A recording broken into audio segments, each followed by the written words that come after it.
Bismillahirrahmanirrahim. Assalamualaikum warahmatullahi wabarakatuh. Alhamdulillahilladzi an'amana bi ni'matil iman wal islam. Wa nusalli wa nusallimu ala khairul anam Sayyidina Muhammadin wa ala alihi wa sahbihi ajma'in, amma ba'du. Ikhwan fillah yang dirahmati Allah, sama-sama kita memohon kepada Allah, semoga kita senantiasa diberikan barokah umur, barokah rezeki, sehat walafiat, mendapatkan ampunan, kasih sayang, kemuliaan, sekaligus diberikan kekuatan iman, Islam dan ihsan kita kepada Allah Subhanahu wa taala. Bersyukur kita, alhamdulillahirabbil alamin. Sampai saat ini kita masih banyak diberikan nikmat dan karunia oleh Allah Subhanahu wa taala, terutama nikmat sehat walafiat, nikmat panjang umur, nikmat iman dan nikmat Islam, hingga kita semua bisa hadir di tempat yang mulia ini. Semoga hadirnya kita di tempat yang mulia ini, kita semua mendapatkan ganjaran pahala dan ridho dari Allah Subhanahu wa taala. Salawat serta salam semoga senantiasa tercurahkan kepada junjungan kita, manusia paling mulia, manusia paling agung, pendobrak kebatilan, yaitu Habibana wa Nabina Muhammadin sallallahu alaihi wasallam, beserta keluarga, para sahabat, para pengikutnya, muslimin dan muslimat. Sama-sama kita mengucapkan Allahumma salli ala Sayyidina Muhammad wa ala ali Sayyidina Muhammad. Assalamu alayka ya Rasulullah. Semoga kita semua yang hadir masuk dalam kelompok umat beliau yang mendapatkan syafaat di yaumil masar. Amin amin ya mujibah sa'ilin. Ikhwan fillah yang dirahmati Allah, seperti kita maklum, di dalam hadis riwayat Tirmizi dikatakan, awalu ma yuhasabu alaihil abdu min amalihi yaumal qiyamah as-shalah. Bahwasanya amalan yang pertama kali dihisab besok di hari kiamat adalah sholatnya. Wa in soluhat taqad aflaha wa nazaha. Dimana jika sholatnya kita baik, tidak pernah ditinggalkan, maka kita termasuk orang-orang yang aflaha, orang-orang yang beruntung, wa najaha dan selamat.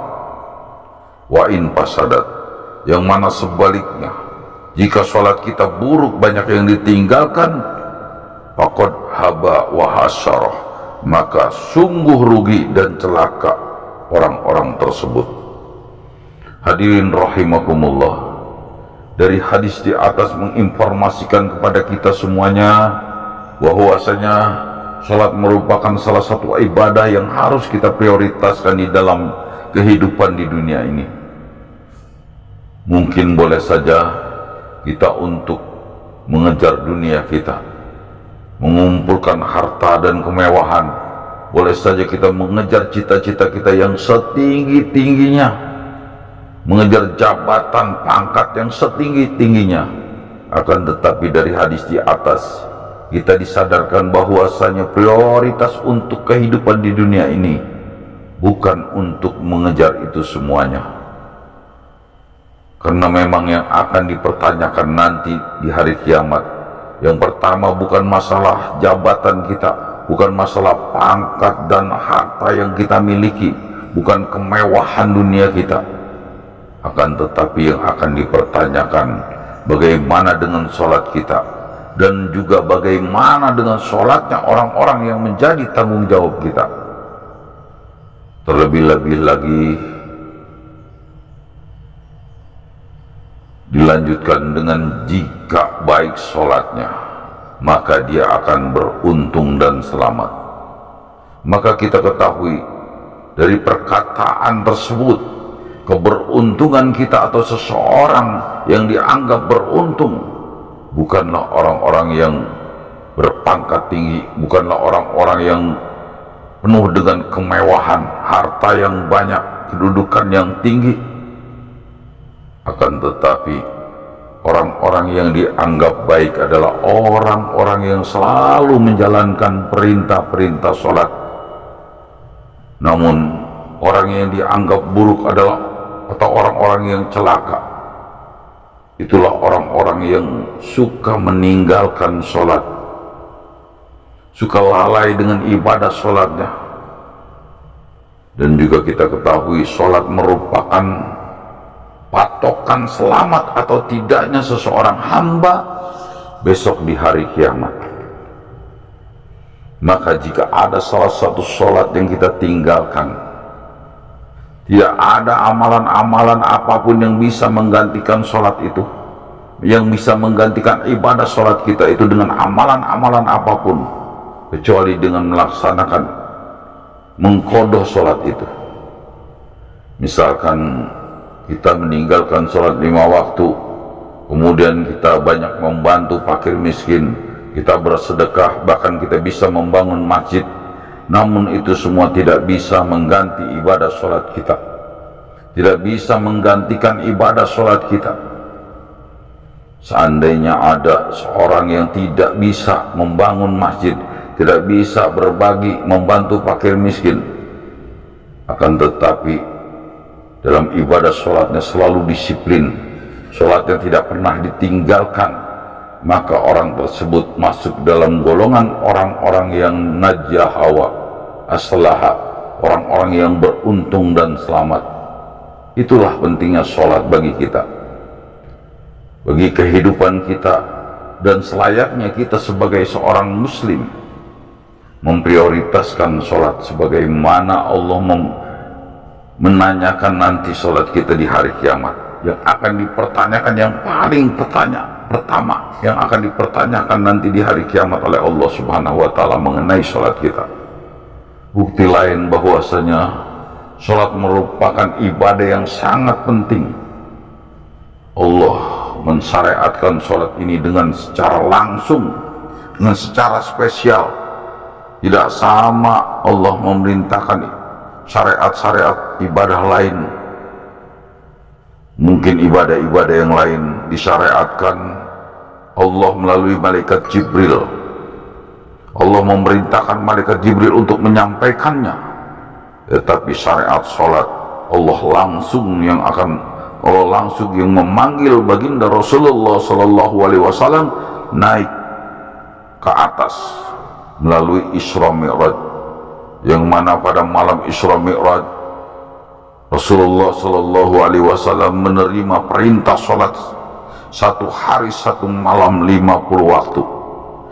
Kemudian Rasulullah sami'na wa ata'na, Rasulullah menerima perintah itu dan turun ke langit. Bertemulah ia dengan Nabi Musa alaihissalam. Kemudian Nabi Musa menasihati Rasulullah, wahai Muhammad, umatmu tidak akan mampu melaksanakan itu, maka kembalilah kepada Allah, mintalah keringanan lagi. Lalu Rasulullah kembali seperti itu seterusnya sampai Allah memerintahkan sehari semalam 5 waktu. Setiap 1 waktu sholat Allah akan memberikan nilainya sama dengan 10 waktu sholat. Maka itu nilainya 50 waktu sholat jika dikerjakan sehari semalam. Jika kita meninggalkan 1 sholat saja, maka sesungguhnya ada 10 waktu sholat yang kita tinggalkan. Maka itu 50 waktu sholat dikerjakan 5 waktu saja.